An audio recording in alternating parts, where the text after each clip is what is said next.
Bonjour mesdames et messieurs, bonjour chers frères de la race noire. Un gros bonjour et un week-end très agréable à vous. Je prie que le Seigneur vous accompagne durant ce week-end.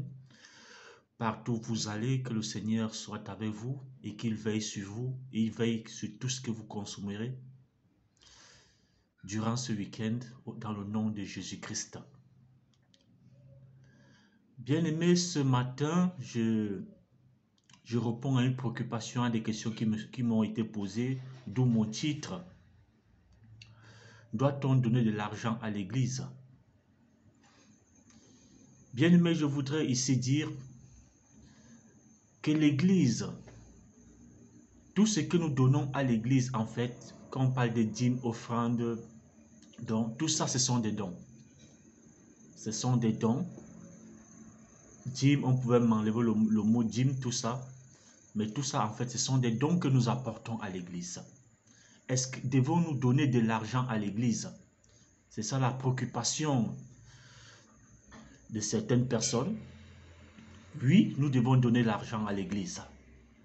L'église, en tant qu'institution, a besoin d'argent.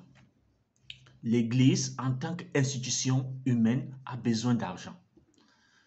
Parce que ça dépend, des assemblées sont localement implantées et il y a certaines personnes qui louent, il y a des charges supportées par cette assemblée. Si vous faites partie d'une assemblée et il y a des charges dans cette assemblée, c'est normal que chacun de nous puissions participer à la construction et à la bonne conduite de cette assemblée. Si nous ne participons pas financièrement, nous ne pouvons pas nous en sortir.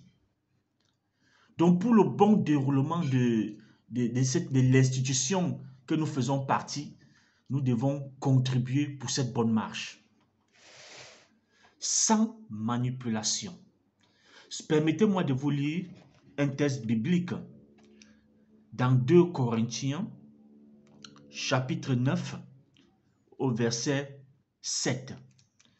Que chacun donne comme il l'a résolu en son cœur, sans tristesse ni contrainte, car Dieu aime celui qui donne avec joie.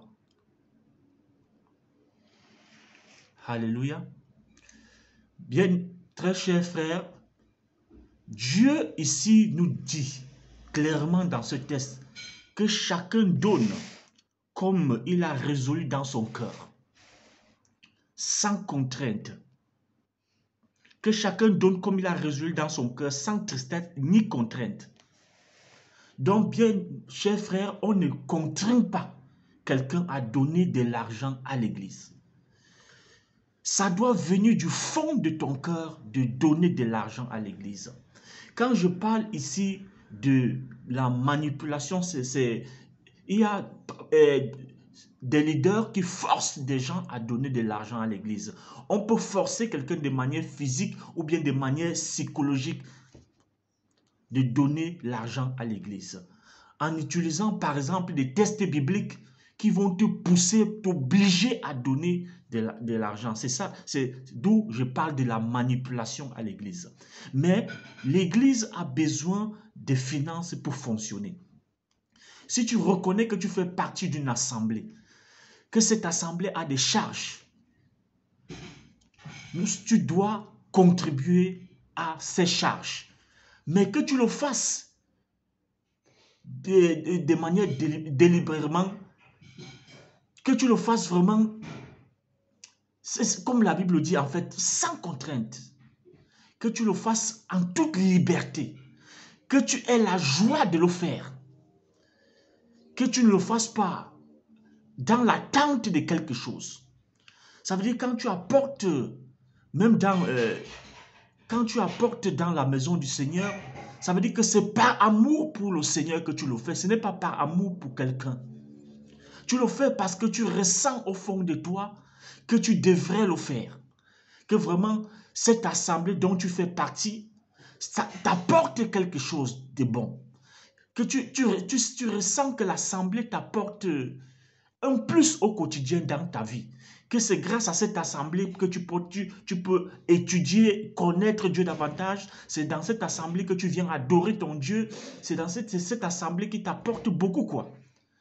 Et tu te dois de maintenir la flamme avec tout le monde, que cette assemblée reste debout et que les portes ne ferment. Donc c'est ton rôle aussi, c'est notre rôle d'apporter notre contribution dans des assemblées. Bien-aimé, faire un don à l'église, il y a des gens qui peuvent faire des dons, même moi je reçois des dons.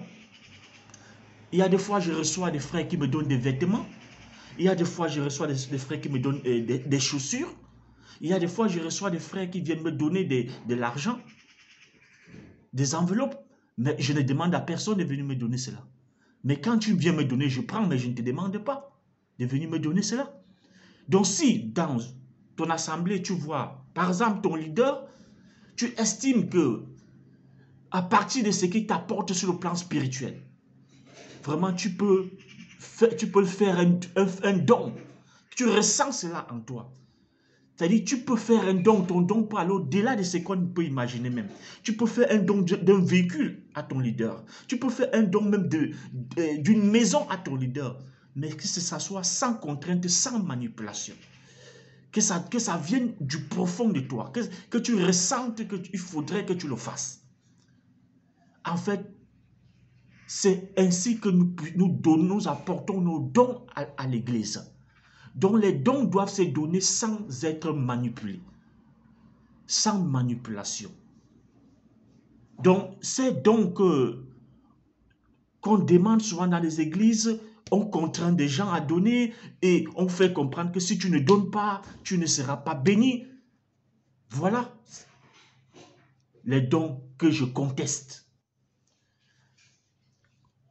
Les dons qu'on exige aux gens en faisant comprendre que c'est grâce à ces dons qu'ils seront bénis. Non, voilà les dons qui ne viennent pas de Dieu. Parce que tu es venu, tu as apporté à la maison de Dieu parce qu'on t'a contraint en te faisant comprendre que si tu ne donnes pas, tu ne peux pas être béni. Toi, quand tu apportes dans la maison du Seigneur, tu dois l'apporter sachant que je l'apporte, ça c'est ma contribution pour l'avancement de l'œuvre de Dieu.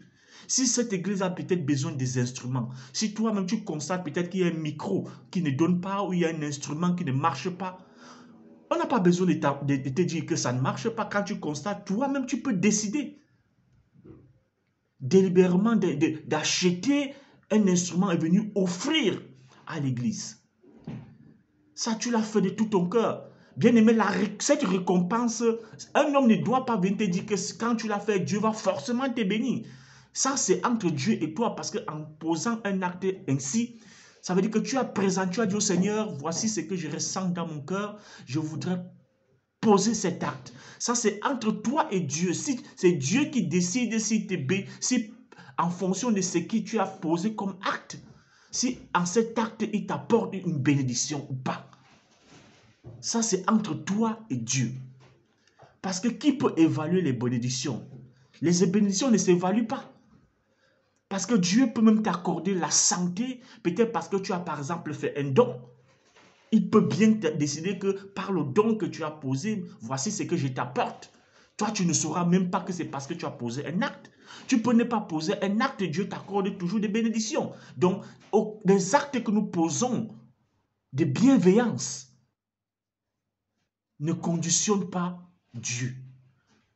Dieu a déjà établi ses règles. Que ce soit à l'église que tu fais des dons, que ça soit à l'extérieur, aux nécessités que tu fais des dons, bien aimé, il y a plus de bonheur qu'à donner que de recevoir.